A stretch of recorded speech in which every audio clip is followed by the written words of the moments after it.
Time now to talk green, and the biggest fairy on this couch is back. You thought it was me, but it's not. It's Cara Walker. Welcome back, Cara. Thanks, Fred. You're saying I'm fat, are you? No. Are you saying I'm fat? No, of course not. Hello, I wanted to talk about health and sicknesses, because these days, who has time to be sick? Now, pharmaceutical companies have come up with a disorder and a pill for every ill. But you know what? Does this medical... do all these new medical pills and things, do they totally counteract all traditional and old school medicines? I think no. Rather than reaching for the pills and medicine cabinets, I'd say, why don't we look at traditional medicines and natural medicines? And today I wanted to bring someone into the show who could talk a little bit about what you can do for your family's health, because it's cheaper and I think a lot more beneficial for your whole well-being. Welcome to the show, Tanya Maidment. And we are talking to a healthy consultant from Green Organics.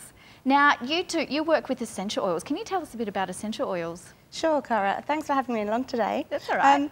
I discovered essential oils about 8 months ago, and I discovered that there's so much more than just aromatherapy. They can be used as a natural medicine. So when I discovered that, I started experimenting on myself and on my children and on my friends, and got really great results. Okay. So now I use them every day, and I never go anywhere without my little first aid kit of essential oils. Of essentials. Okay, so what are they? You know, it's essential oil. Well, for people who don't know, what actually are they? Okay, essential oils are basically plant extracts. Okay. So the plant has essential oil that it uses as its natural defense mechanism, and we extract that oil and then we use it for its medicinal purposes. And each plant has many different medicinal properties. Yeah. And we use that as you can use them for so many things every day. Yeah, great. Okay, so you're saying you've got your own little healing kit that you bring with you. Let's go through some of the common things that families deal with. First of all, we've always got headaches. What's something that you would do if you have a headache? Okay, for headaches, I would use lavender. I'd use peppermint or frankincense. Great. Those are 3 great oils that you can use. Just put a few drops on your temple or rub it into your head, around the back of your neck, and it's really effective. It usually works really quickly. Yeah, beautiful. And this year, all parents have been slammed by 12 to 13 to a million colds. So when your children are run down with sicknesses, what do you do for cold and flus? Cold and flus, I'd use something like oregano or melaleuca. I'd rub that on the base of their feet.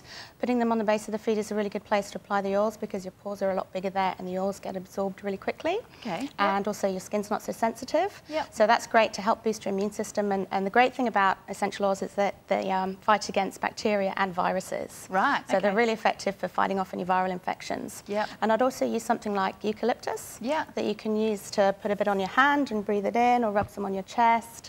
And it just helps with congestion and breathing. Beautiful. And with a lot of oils, if you're using a completely pure essential oil, then you can apply it neat on the skin. Some of them you do need to dilute. So you just have to check the instructions and use it with the guidelines. Okay, a bit of intuition and a bit of knowledge helps. Yeah. And how do children react to it? Because I don't like giving children pills. It feels strange. You know, obviously working with them, being able to work with it, it might feel a bit better as a parent to be giving it. Exactly. I used to rush to conventional pain-killing medications if my children had temperatures or fevers or headaches.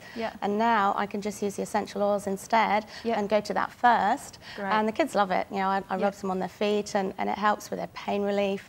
And it's a great way. They smell lovely. Yeah, they smell lovely too. And it calms them down. It calms them down. That's what we love. So yeah, we're very stressed, and children on Friday afternoon, it's a killer. What would you do for overrun you and your family? Okay, lavender is a great one for just de-stressing and calming down. So I quite often diffuse lavender. Diffusing is a great way to get the oils into the air so everyone gets the benefits, and it doesn't heat the oils. Okay. So that's a really good one for calming the kids. I use frankincense a lot, and I find that really calms me down, helps me get motivated, and just helps me de-stress, and that's great for things like depression and anxiety. Okay. And good for calming adults and children. Great. And last one, what about insect bites? We're in Australia, we're always being bitten. What would you do? Lavender again. Lavender is fantastic, and melaleuca. My son gets a lot of irritations from insect bites, so when I rub that on, it disappears within a few minutes. Fantastic. Okay, so it sounds like there's a few repeated there, and you know, you really can build up a good kit, but there's so much information. What I want to do is direct people through to your website so they can find out more. I'm sure you have lots on there. What we can do, maybe if you head to the Couch website, thecouch.com.au, we'll have Tanya's information and website up there, and she has all information on what you can do for your family's health and well-being in a natural way, where it feels good, it smells great, and everyone will stop and smell you when you're walking past in the shops. So thank you for coming on the show today, Tanya. Thanks for having me along, Cara. Thank you. Thanks a lot. Back to you, Fred. Thank you very much, Cara. That was wonderful, and I always love talking healthy, as you can see. I'm one of those people that takes your example and runs with it, or runs away from it.